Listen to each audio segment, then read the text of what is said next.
بسم اللہ الرحمن الرحیم۔ السلام علیکم ورحمۃ اللہ وبرکاتہ۔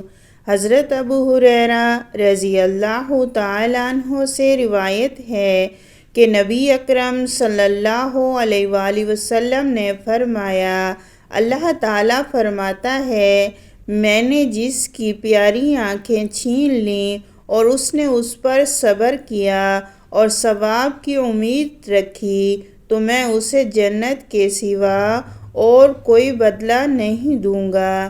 جامعہ ترمذی، حدیث نمبر 2401۔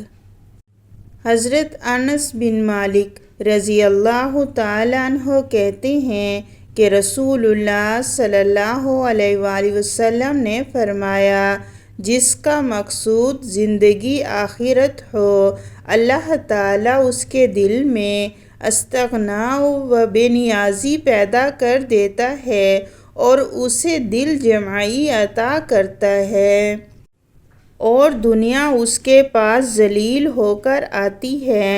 اور جس کا مقصود طالب و دنیا ہو، اللہ تعالیٰ اس کی محتاجی اس کی دونوں آنکھوں کے سامنے رکھ دیتا ہے اور اس کی جمع خاطر کو پریشان کر دیتا ہے، اور دنیا اس کے پاس اتنی ہی آتی ہے جو اس کے لیے مقدر ہے۔